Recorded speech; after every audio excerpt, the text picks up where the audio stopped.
Hello, everyone, and welcome to 4pixels. This is the start of new series, and there are two things that I would like to address. The first one, which is something you may be familiar with if you've seen previous Let's Plays like Cupid and the Letter, is that usually when it comes to, or also Until Dawn, usually when it comes to anything that's about horror, I will either give a general warning or even specifically list content warnings. For example, in the case with the letter, I took the literal list that the dev team had made and pasted it into the video so that people could read everything and know what they were getting in for. Now, usually I do look up warnings if it's something that I know I'm going to be let's playing. I don't usually bother if it's just something I'm playing myself. But I did so with this one, and unfortunately, the list that they have is incredibly spoilery. And so, what I decided to do with this one is that I'm going to go ahead and link the page that they have in the description. If you are someone who really wants to know ahead of time the sort of things that will appear in a horror novel, then I highly suggest that you go and look at it. But as I mentioned, there are huge spoilers tied in with some of these warnings. During the stream, Kanetsu and I sometimes brought up a couple of the big ones. I will be editing those out and anything that pops up in the chat so that everyone viewing this on YouTube can come into it spoiler free. If you do read the content warnings list, then I am going to ask that you not post anything about it in the comments. If I see anything that I feel, um, references these spoilers, I will delete the comment without warning. Now, the second thing I wanted to talk about was also in regards to comments. And it's that since Kanetsu and I are almost at the end of this game, we haven't finished it quite yet, but we're almost at the end of it. Sometimes I may not respond to comments because, sometimes people will ask questions about this. Why did the character did this? Why did the character do that? Why do they feel this way? And in the past, I find myself either having to say, you'll see, or force myself to make a really pointless comment. And I'm starting to get tired of that because comments can be very hard to respond to sometimes, especially since I'm not a small talk person. But please, so yeah, please, if I don't respond to your comment, don't feel like I'm ignoring you. That's not the case. I just honestly don't have anything to say that I feel is either substantial or anything that I could say would involve having to talk about stuff that hasn't happened. But I will, thumbs up all comments to let you know that, hey, I have read this, I acknowledge it, and thank you. With all that said, let's get started. Ooh, Hey. alrighty, awesome. Alright, well then, this is House in Fata Morgana. It's a visual novel I first learned of when I watched Lemolian. Lemolian was only able to let's play the very first chapter, however, because ordinarily Novectical's developers ask that people only play the first chapter. But because Kanetsu has awesome linguistic skills, she was able to get in contact with them for me and get permission to stream the entire thing. Yay. But yeah, Kanetsu, this is the first time you've been on a stream, I think, with us since Danganronpa last Oh year. god, yeah, it's been so long. I don't think I've streamed at all since last year. And I feel bad. Oh, nah, you shouldn't feel bad. You shouldn't feel bad. Real life comes first, and one of the most enjoyable things about watching people stream is just watching them have fun.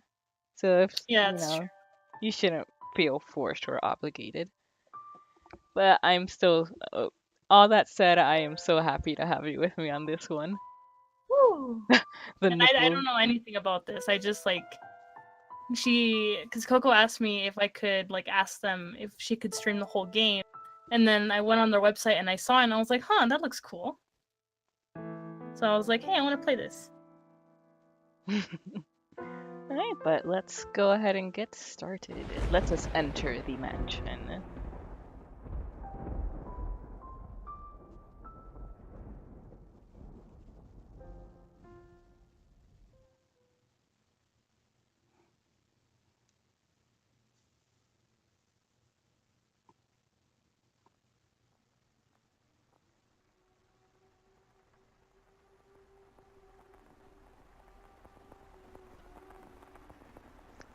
Do you want to be our narrator? Sure. Should I like do it in like a certain voice or? Whatever feels good to you. There is a house that sits dark, dense woods.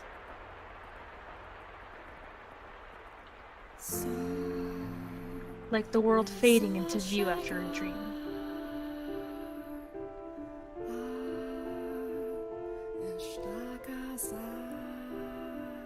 That old mansion appears before you.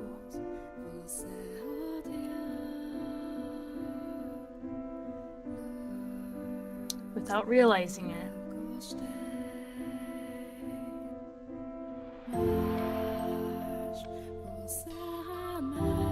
You instinctively accept as truth the events unfolding before you.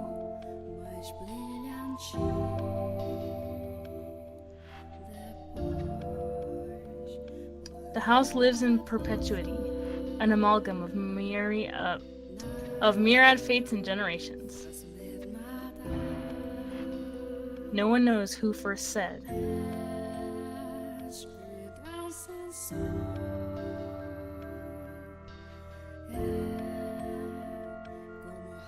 that the mansion was cursed. Sounds familiar.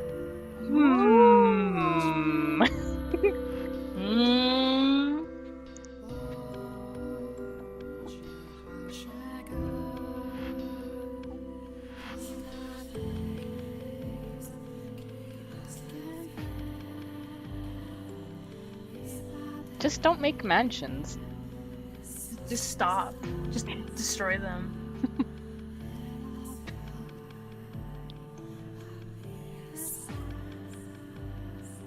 Oh, I wish you could hear the music. It's Is very it pretty? good. Mm-hmm. That's why I wanted to try streaming it. Maybe when we get to a stop point, I'll try the stream feature again.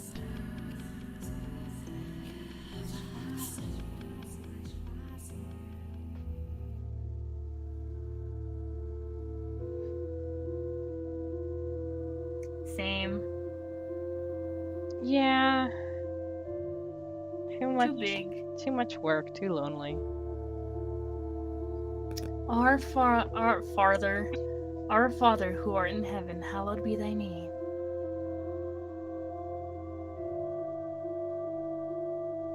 Have mercy on me, O Father.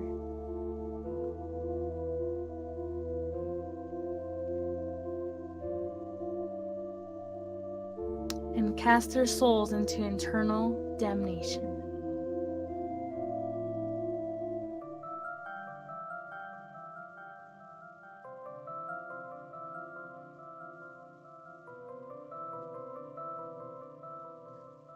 Is this the same character? I don't know. You can go ahead and read that if you want. Looks like it's pausing, so let me quickly try and see if I can change this for you.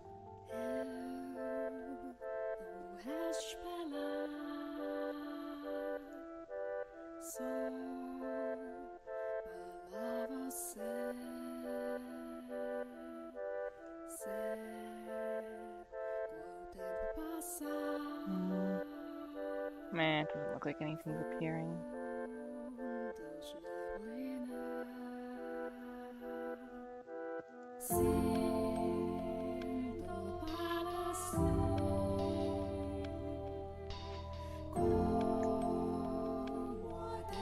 I was looking down upon a corpse, my own corpse. I was afflicted with great despair. At the sight of it being dragged to the place of my crucifixion, my soul crumbled, and I was wholly extinguished. Indeed, I did once lose everything. However, as I faded into darkness everlasting, I heard a voice calling out to me, and so I vowed once more that no matter how long it may take, how great the obstacles that stand in my way, or what form you may assume, I shall come back for you, that I must return to that house. So I ask of you, please wait until this mutilated body arrives there once more. Danganronpa is never over. The ride never ends.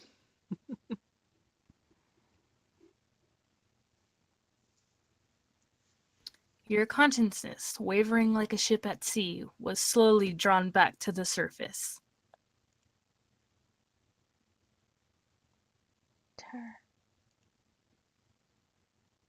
With each new breath, feeling gradually return to your fingers. Master. You could hear the pattering of rain from somewhere. Master? At the sound of a crackling fire. Oh, and the sound of crackling fire. Wake up, Master.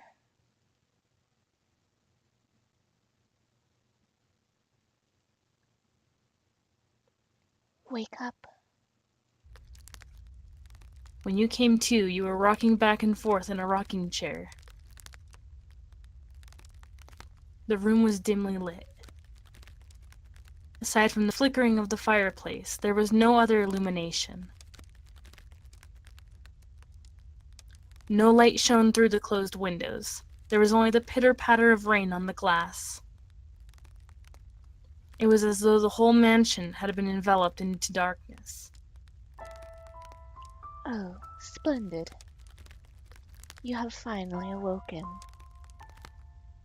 Someone called out to you. Boo, both of you. But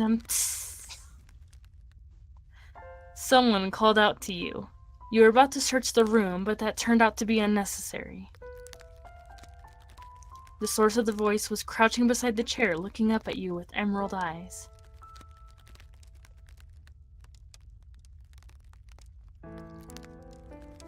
Good morning, Master.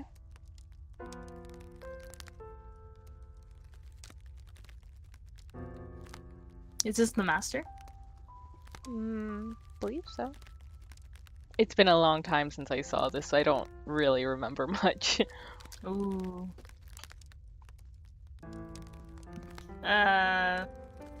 Good morning. Is the master a boy or a girl? We don't know. Oh, wait, this is, oh. Oh! I thought this game didn't have, choices, because I remember there being barely any in the first chapter. Which shall we go for? Let's say good morning.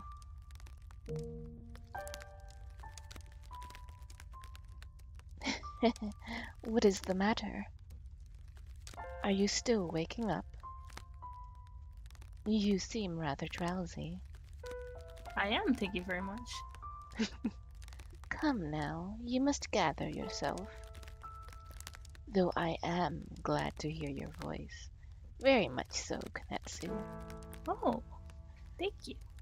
I have simply been waiting so long for this moment.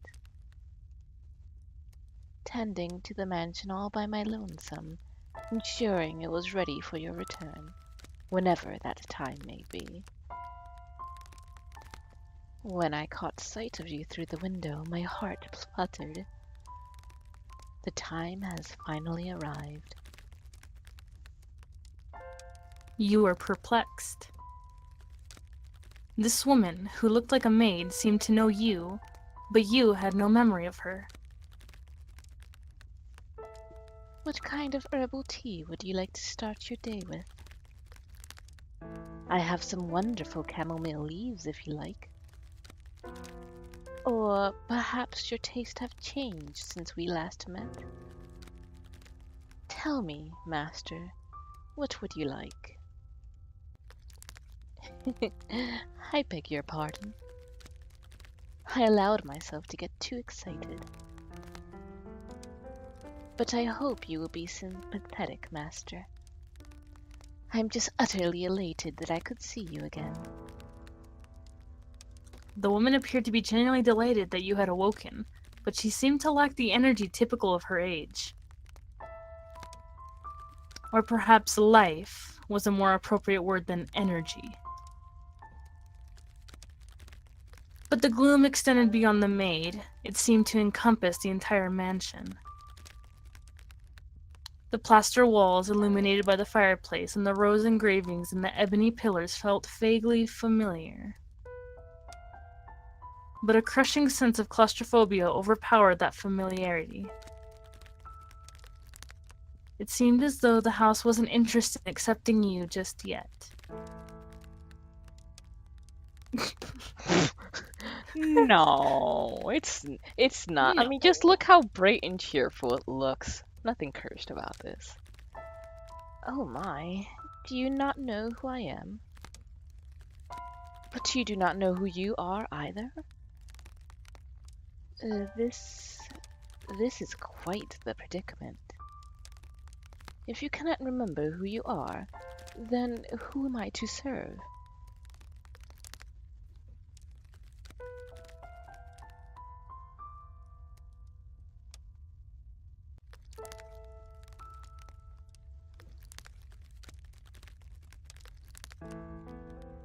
Konetsu? Did I die? Oh! God, the mansion's already working. Oh god. Yeah, but I wasn't hearing you if you were talking there. Oh damn, okay. The woman's face was pale, almost as though she... A faint chill ran down your spine. You are the master of this house, though it would seem you have no memories of such. Quite the dilemma. If you know not who you are, then you are no different than a stranger to me, no? I, I, I guess. No. Please no. Indeed, you have returned. But from where? That I cannot say. Then how about this? I am a servant of this mansion, and as such, I am familiar with the many incidents that have taken place here. I shall show you the history of this house, master. That will surely allow you to recall who you are. Ooh. The freshly awakened gears in your head began to turn as you mulled things over.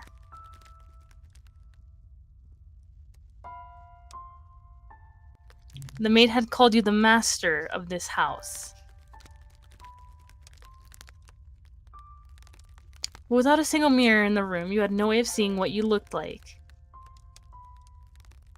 Unable to decide, you reflexively nodded. Let us be off, then. And fear not, I merely entreat you not to let go of my hand. Should you Like that was an option. Should you hold it tightly, you need not worry about being washed away by the waves of history.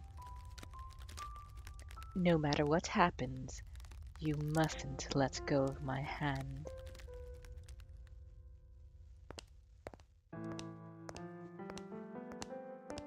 Your hand in hers, you followed the maid's lead through the hall.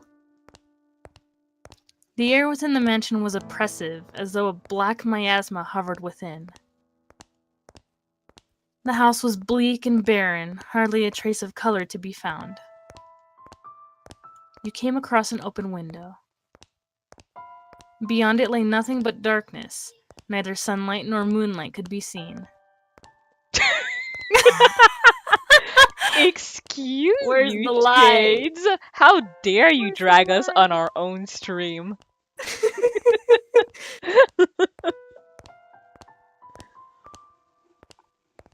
There were no chirping birds, no rustling grass, no signs of life at all.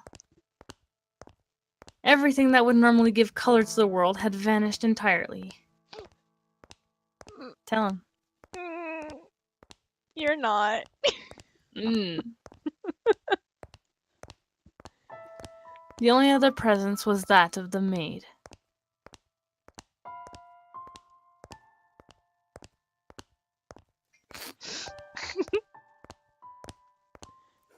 Following her lead, you proceeded through the mansion.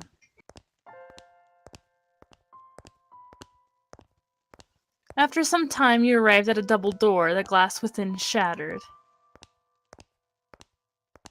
The door, once pure white, had long since faded into a dull gray. It appeared to lead back to the garden. To the back garden, I mean. You could hear children laughing on the other side. Though it is the state you now see it. Though it is in the state you now see it. A beautiful, beautiful garden once lay beyond these doors. The owner of the time enjoyed gathering rare species of rose from all across the world. I would imagine those would end up killing each other, but okay. The owner of the time enjoyed gathering rare species of rose from all across the world. At its grandest, it seemed every flower was in constant competition for the most majestic in bloom. Would you like to see this wonderful era of splendor and prosperity? I very much hope it is to your liking, master. The maid opened the doors to the back garden. A sudden gust of wind brushed across your face, forcing you to close your eyes as you followed the maid out the doors. When you next opened your eyes, the world was no longer blanketed in shadows.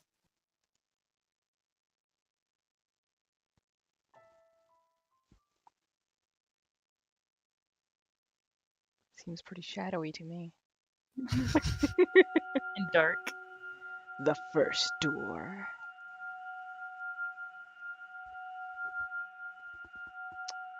(1603).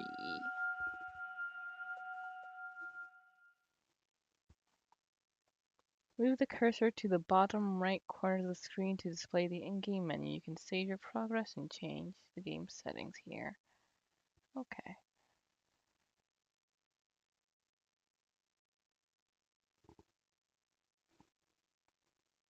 The mansion had an alluring air of beauty about it in that era.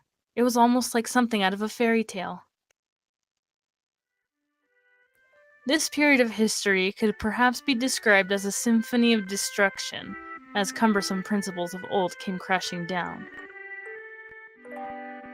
Freed from the day-to-day oppression of these antiquated precepts, the people seemed to hark back to the more poetic, expressive ways of old.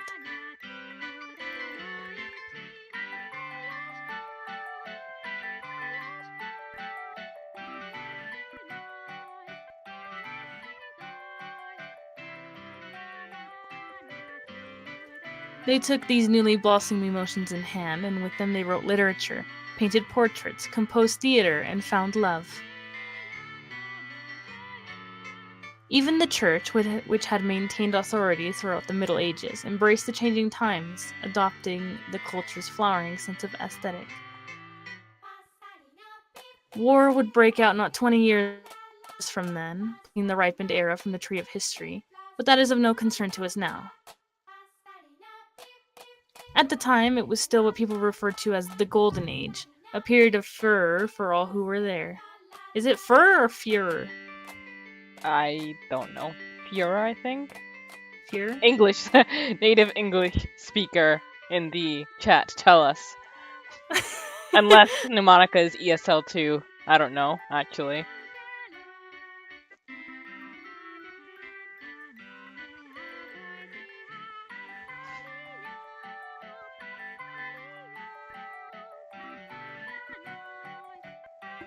Oh,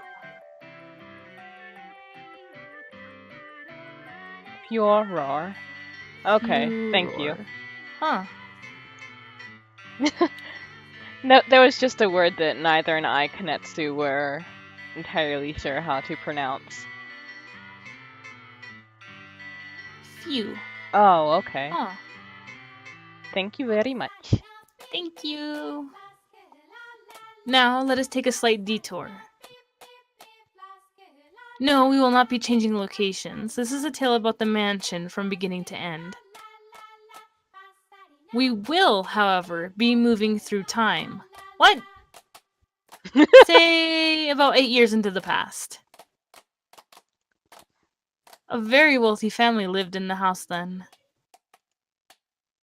The mother and father, brother and sister all had distinctive, beautiful flaxen hair. I was always enamored by their hair. By contrast, mine is the color of a wet crow. See? There I am, standing around, looking rather a fool. I was happy back then. And what reason did I have not to be afforded the opportunity to attend to such a beautiful home? So I poured my heart into serving that family. Is this the maid? It is, I think so. But just go ahead. Listen closely if you would. That soft, fleeting sound that could only be a young girl singing. Can you hear it? La di da di da.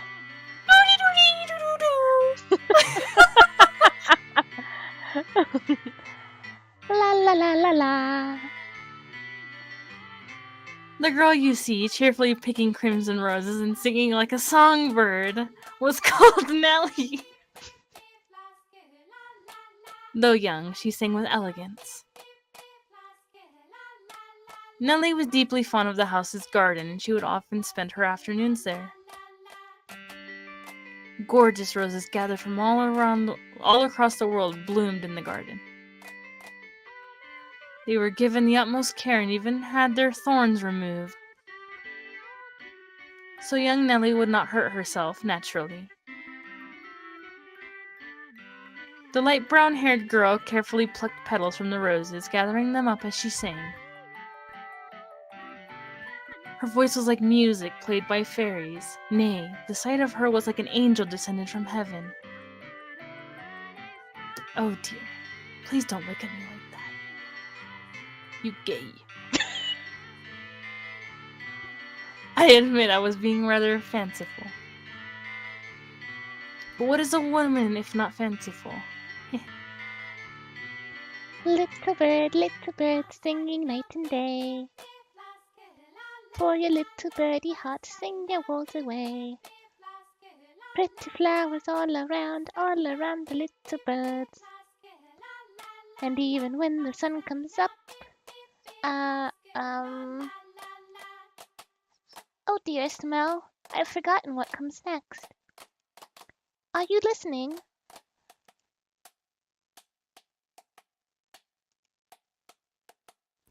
Nellie was, as a matter of fact, not the only visitor to the rose garden that day.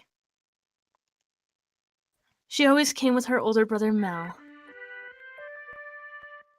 The young siblings were inseparable. Mel adored his little sister, who in turn pined for his attention. The sight of the two innocent children cuddling together, not yet shackled by fear for the future, was truly heartwarming. That day, Mel was sitting in the shade of a tree reading a book. As I am sure you are aware, in their time, books could not yet be mass-produced. What he was reading had been copied by a scribe. I presume he had borrowed it from the church. The book, having passed through many hands over many years, was visibly worn, but I suppose that just speaks to its importance.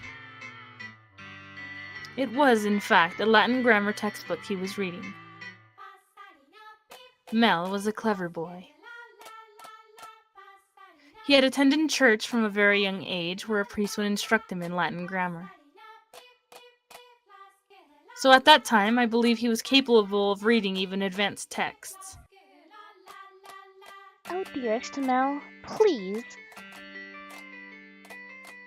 Yes, you, Monica. The young girl approached her brother, who was consumed by the text. In her hands, she carried a large pile of petals. Though his sister's shadow overlapped with the trees, the boy still did not notice. So Nellie puffed her cheeks, thrust out her slender arms, and let the petals fall. Ah! Look, your head is covered in roses, Mel. Oh, Nellie, you cut petals on the book. This isn't mine. I can't afford to let it get dirty. It's your fault, dearest Mel. I tried to get your attention. And besides, flowers won't get the book dirty. I must raise the white flag. When did my little lady find herself such a sharp wit? While waiting for you, dearest Mel. I waited, and you didn't so much as glance at me. I'll be an adult by the time you're done reading that book. Wow, that soon? That soon. Mother says girls grow up fast. She may be right. In that case, we should do something together before you're all grown up. Surely you won't play with me any longer when you become an adult. That's not true. I'll still play with you even when I'm grown up. But grown-ups don't play, Nellie. Fine, I'll stay a child forever then. Didn't you just say you were about to grow up? You're so mean, Mel. I'm sorry. Please don't pout, my little lady. How about this? To make it up to you, I'll play whatever you want today. Really? Do you mean it? I want to play make-believe. Make-believe? Make-believe. I will be a princess taken captive by an evil kingdom, and you, dearest Mel, will be my valiant knight. And then you turn into a prince when you rescue me. A knight can become a prince? Impressive. They can. Knights and princes both have to be charming, so of course they can. Which is why it must be you, dearest Mel. No one else can be my prince or my knight.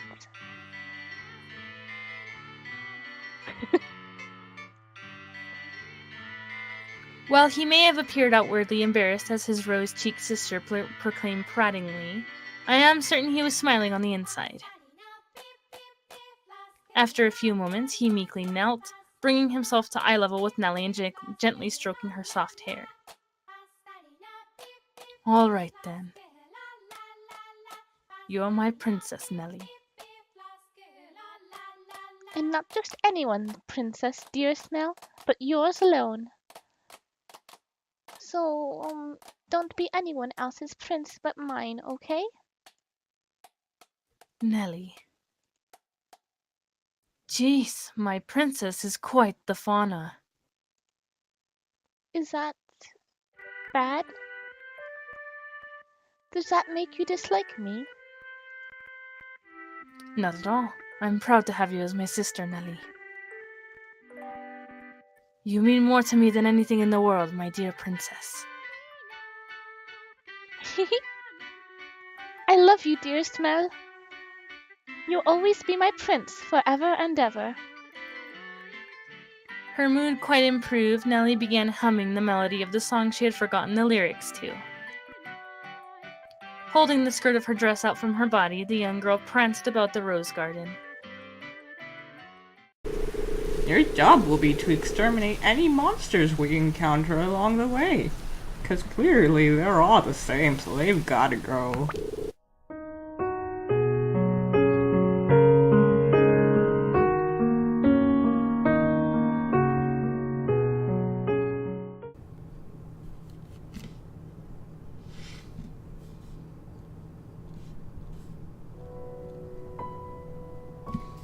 Hello everyone, Coco here from 4pixels, and I am starting a new game called I Am Setsuna.